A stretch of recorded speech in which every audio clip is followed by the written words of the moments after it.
Bienvenido, bienvenida una vez más a Lecciones de Vida. En el estudio de hoy nos enfocaremos en el Maestro de los Maestros. Si nunca supiéramos una palabra de la boca de Jesús, aún podríamos pasar toda la vida aprendiendo de Él. El hecho de que dejó el cielo para venir a este mundo, junto con sus acciones mientras estuvo aquí, dicen mucho. Quizás es por eso que todas las epístolas del Nuevo Testamento son escasas en sus citas de las palabras de Jesús, pero en cambio están preocupadas por quién es Él y la vida que vivió. Jesús vino a revelar al Padre. Felipe le dijo: Señor, muéstranos al Padre y nos basta. Y uno puede escuchar la sorpresa y el asombro doloridos en la voz de Jesús cuando responde: hace tanto tiempo que estoy contigo. Él esperaba que sus discípulos supieran lo que el autor de Hebreos sabe, que Él mismo es el resplandor de su gloria, la gloria del Padre, la imagen expresa de su persona. Un tema cristológico importante en el Nuevo Testamento es que Jesús revela cómo es Dios. Él revela a Dios. Él es Dios. Y al enseñar la Biblia debemos mostrar las doctrinas a la luz del carácter de Dios. El que me ha visto a mí, ha visto al Padre. Entonces, independientemente de las experiencias de las personas, la cantidad de textos bíblicos citados o la reverencia por las doctrinas denominacionales, la vida de Cristo siempre debe servir como un correctivo para nuestras descripciones de quién es Dios. Así que con esto como introducción, ve por tu Biblia, tu teléfono, tableta, y ya regresaré en un momento más.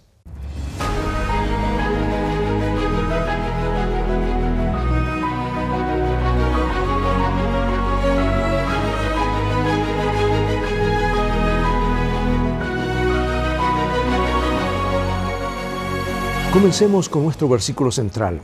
Segunda carta a los Corintios, capítulo 4, versículo 6. Porque Dios, que mandó que de las tinieblas resplandeciese la luz, es el que resplandeció nuestros corazones para iluminación del conocimiento de la gloria de Dios en la faz de Jesucristo. Billy Graham cuenta la historia de cuando visitó a soldados en un hospital de campaña en compañía de su general. Un joven soldado estaba tan destrozado que yacía boca abajo sobre un artilugio de lona y acero. Un médico le susurró a Graham: dudo que pueda volver a caminar. El soldado le hizo una solicitud al general: Señor, luché por usted, pero nunca lo he visto. ¿Puedo ver su cara? Así que el general se agachó, se deslizó por debajo de ese artilugio de lona y acero y habló con el soldado. Y mientras Graham observaba, una lágrima del soldado cayó sobre la mejilla del general. Amigo y amiga, hermano y hermana, al momento del nacimiento de Jesús, la humanidad se encontraba destrozada y ensangrentada. Necesitaba una mirada sanadora de Dios. Es como si la humanidad suplicara: oh Dios, ¿podemos ver tu rostro?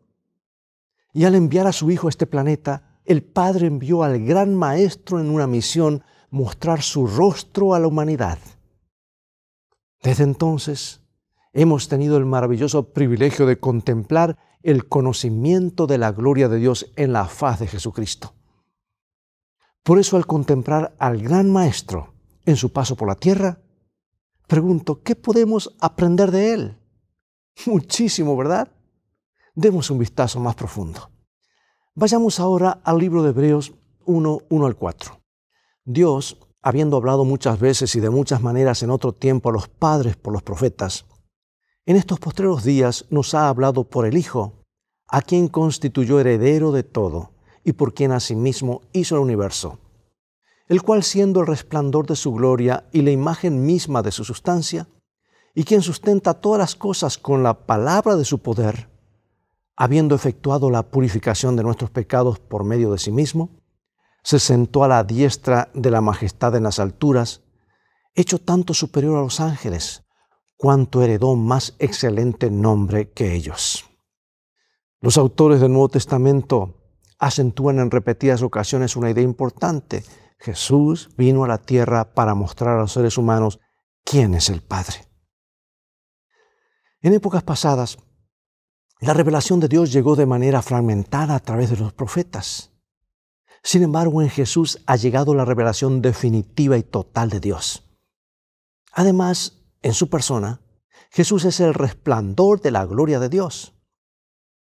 Y como seres humanos pecaminosos, no podíamos soportar tener pleno acceso a la gloria de Dios. Seríamos aniquilados, destruidos, porque somos pecadores. Pero como Hijo encarnado, Jesús ahora refleja esa gloria, la gloria del Padre. Está silenciada en la humanidad de Cristo, para que podamos verlo y comprender claramente el carácter de Dios. Jesús también es la imagen misma de su sustancia. Y el término que se utiliza aquí es la palabra griega charakter, que quiere decir carácter. A veces se usa para la impresión que hace un sello en cera o la representación estampada de una moneda. Carácter. Por lo tanto, Jesús irradia la gloria de Dios y expresa el carácter mismo de Dios. Si deseamos conocer al Padre, debemos escuchar con atención lo que el Gran Maestro dice acerca de Él. Y también debemos observar al Gran Maestro. El Padre se ve en el Hijo. Bueno, Pablo y sus colegas, al enseñar a otros acerca de Dios, buscan reflejar el ministerio de enseñanza de Jesús acerca del Padre. Dice, al ser la imagen de Dios, Jesús nos dio a conocer a Dios el Padre. Y asimismo Pablo evita el engaño y la distorsión de la palabra de Dios y en cambio expone la verdad claramente. Así como Dios en la creación usó la luz para disipar la oscuridad, nos ha dado a su Hijo Jesús para disipar los conceptos falsos sobre Él y para mostrarnos la verdad acerca de Dios. Es en la faz de Jesucristo donde obtenemos el conocimiento más claro de Dios, porque Jesús reflejó con precisión al Padre, algo que nosotros también somos llamados a hacer. ¿Captas tú la profundidad de esto?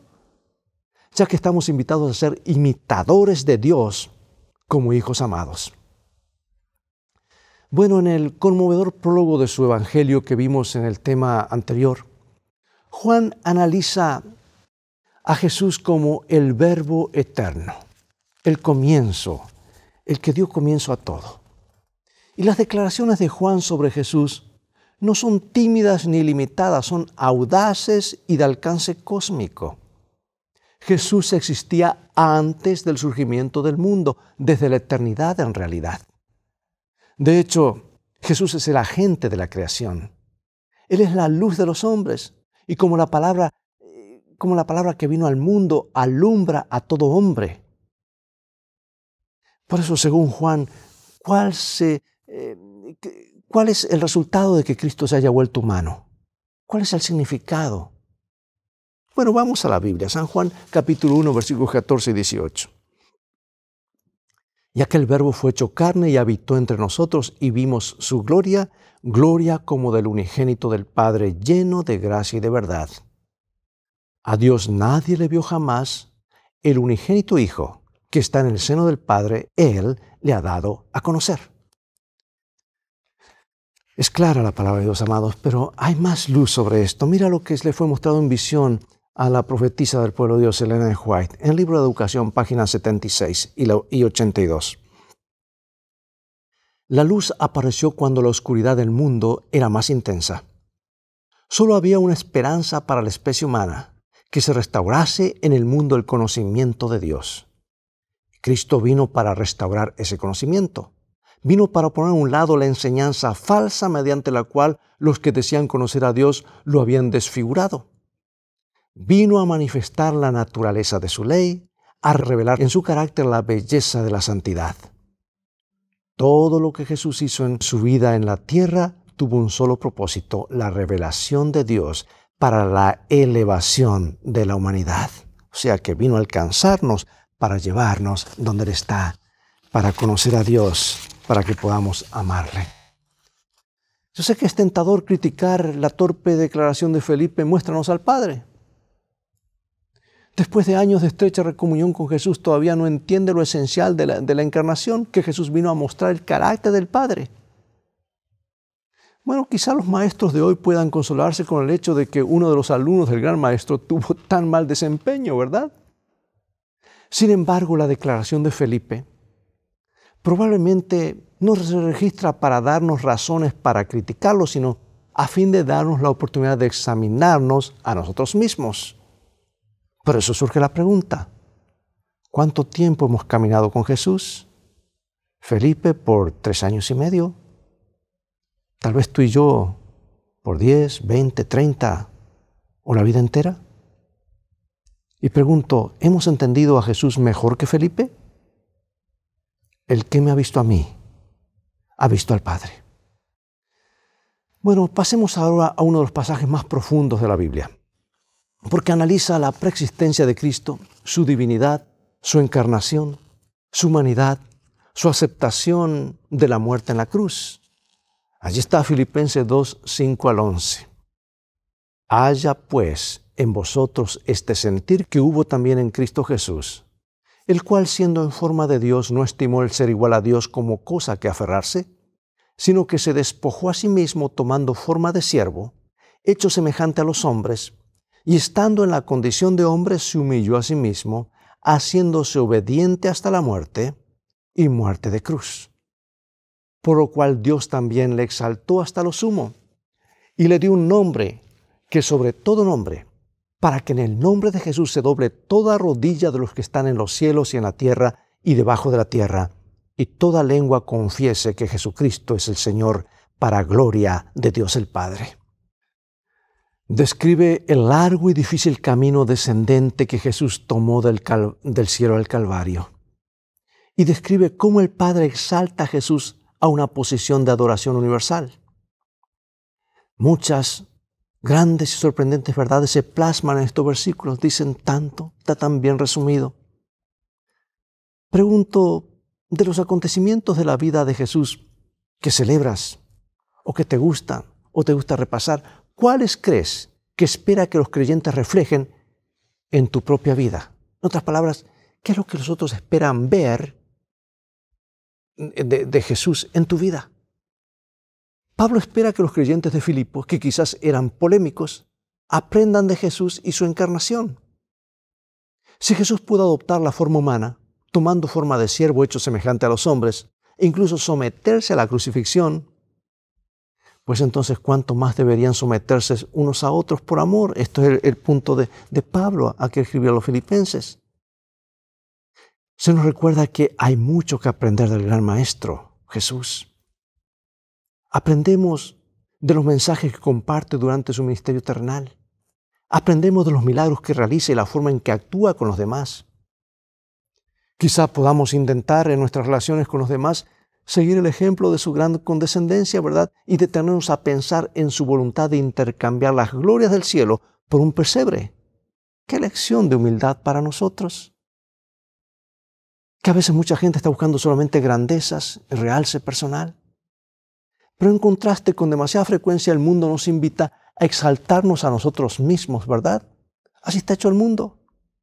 El mundo del entretenimiento, el mundo de la fama, del honor, a presumir nuestros logros.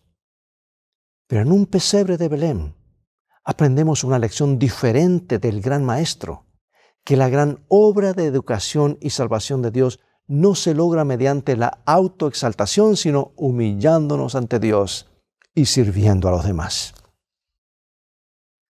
¿Sabes? Las relaciones humanas fracasan con demasiada frecuencia. Nos distanciamos unos de otros. Quien alguna vez fue nuestro amigo íntimo o amiga, con el tiempo se convierte en alguien de quien desconfiamos. Tristemente así ocurre algunas veces. O nos ignoran o los ignoramos. Sin embargo, una relación tan dañada se puede recomponer. Y cuando eso ocurre, experimentamos el milagro de la reconciliación. Pocas experiencias humanas son tan dulces como esta, ¿verdad? ¿Y en qué sentido la reconciliación constituye la esencia de la encarnación de Cristo y su papel como gran maestro? Vamos a la segunda carta de Corintios, capítulo 5, versículos 16 al 21. De manera que nosotros de aquí en adelante a nadie conocemos según la carne, y aun si a Cristo conocemos según la carne, ya no lo conocemos así. De modo que si alguno está en Cristo, nueva criatura es, las cosas viejas pasaron, y aquí todas son hechas nuevas. Y todo esto proviene de Dios, que nos reconcilió consigo mismo por Cristo y nos dio el ministerio de la reconciliación, que Dios estaba en Cristo reconciliando consigo al mundo, no tomándoles en cuenta a los hombres sus pecados, y nos encargó a nosotros la palabra de la reconciliación. Así que somos embajadores en nombre de Cristo, como si Dios rogase por medio de nosotros, os rogamos en nombre de Cristo, reconciliaos con Dios. Al que no conoció pecado, por nosotros lo hizo pecado, para que nosotros fuésemos hechos justicia de Dios en él.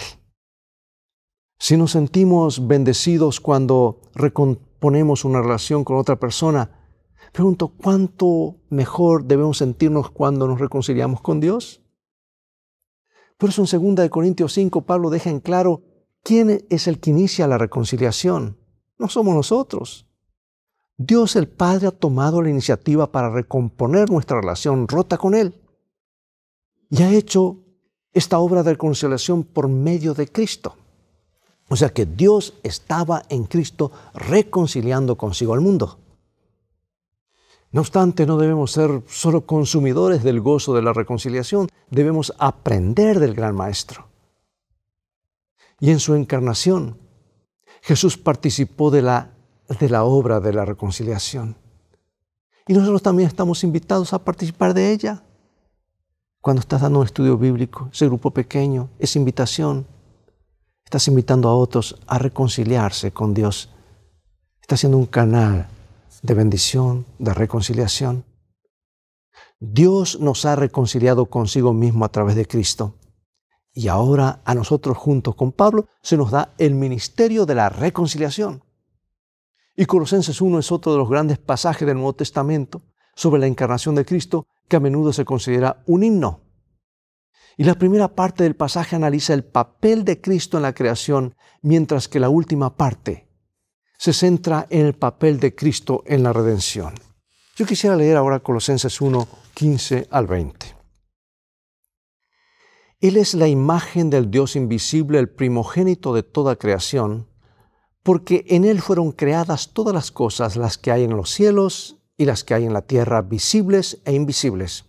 Sean tronos, sean dominios, sean principados, sean potestades, todo fue creado por medio de Él y para Él. Y Él es antes de todas las cosas, y todas las cosas en Él subsisten, y Él es la cabeza del cuerpo que es la iglesia, el que es el principio, el primogénito de entre los muertos, para que todo tenga la preeminencia por cuanto agradó al Padre que en Él habitase toda la plenitud, y por medio de Él reconciliar consigo todas las cosas. Así que las que están en la tierra, como las que están en los cielos, haciendo la paz mediante la sangre de su cruz. O sea que a través del papel de Cristo como creador, redentor, Dios reconcilia todas las cosas consigo mismo. La obra de reconciliación que Dios realiza a través de Cristo es de magnitud cósmica, ya que impacta en todas las cosas, así en las que están en la tierra como las que están en los cielos, como dice el versículo, haciendo la paz mediante la sangre de su cruz. Si bien nunca podríamos igualar la magnitud cósmica de la obra del gran Maestro como reconciliador, se nos invita a participar del ministerio de la reconciliación. Así que, hermano y hermana, el hecho de hacer obra misionera es algo más que simplemente ayudar al director misionero o al pastor. Hermano, es ser parte del plan de rescate más costoso, más hermoso del universo, ser colaborador con Dios, y cuando lo hacemos estamos colocando nuestras vidas en el centro de actividad de Dios. Ministerio de la reconciliación en nuestra propia esfera, ayudando a otros. ¿Podría ser que Jesús tuviese esto en mente cuando oró? Como tú me enviaste al mundo, así yo los he enviado al mundo. ¿De qué manera práctica podemos reflejar la función de Dios como reconciliador? Es decir, ¿en qué situación actual, si lo hubiese, puedes ayudar a la gente a reconciliarse? Veamos ahora los primeros alumnos del Gran Maestro. No fueron los discípulos. Algunos piensan que fueron los discípulos. No. En un instante, son un grupo de pastores comunes y corrientes que cuidan un rebaño de ovejas normal en las afueras de un pueblito. Al instante siguiente, son los destinatarios de una sorprendente aparición de ángeles que traen noticias sorprendentes, maravillosas y estremecedoras. Motivados por esa aparición, buscan al niño que los ángeles anunciaron. Imagina que estás parado junto a los pastores y contemplas el pesebre. ¿Qué verías? Debemos admirar a los primeros alumnos del gran maestro, José y María, y los pastores. Esos fueron los primeros. Las humildes condiciones del nacimiento de Jesús no dan ningún indicio del milagro de la encarnación, que en la persona de este niño Dios se haya vuelto uno con la humanidad.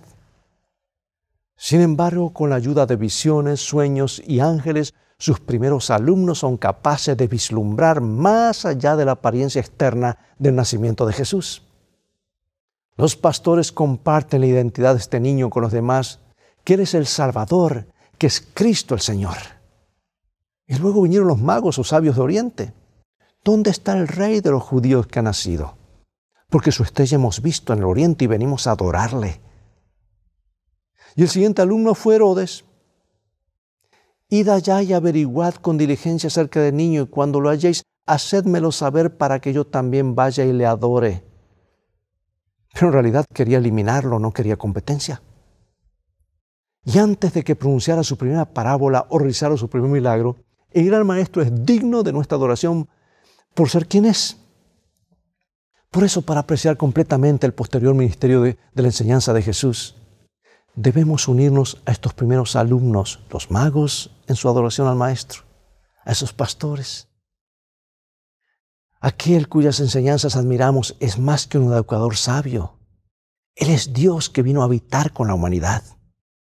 Por eso, amados, la educación cristiana tiene su origen en la adoración a Cristo.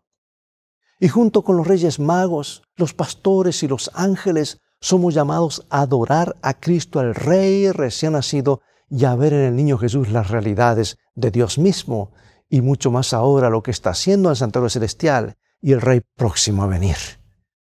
Adorad a aquel que hizo el cielo, la tierra, el mar y la fuente de las aguas, es el llamado final de Dios a la humanidad.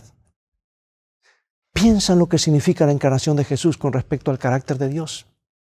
El creador de todo el universo, que es tan grande que no podemos siquiera comprenderlo, este Dios se humilló al tomar la humanidad, vivir como Jesús vivió y luego morir en la cruz, cargando sobre sí el castigo por nuestros pecados.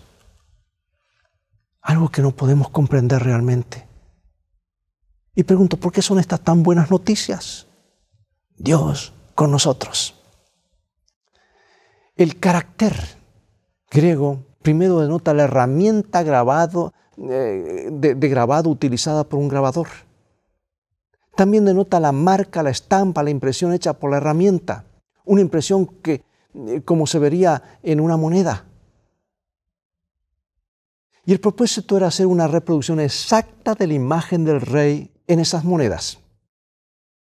Y una vez le hicieron a Jesús una pregunta sobre si era lícito pagar impuestos al César. Él pidió una de las monedas y preguntó a su audiencia de quién era la imagen de la moneda. Y ellos respondieron, de César. Después de lo cual Jesús dijo su famosa frase, dada pues a César lo que es del César. De la misma manera, amigo y amiga, Jesús algún día regresará a esta tierra en busca de sus propias monedas. ¿No contaré una parábola? Las monedas se perdieron, una de ellas se perdió.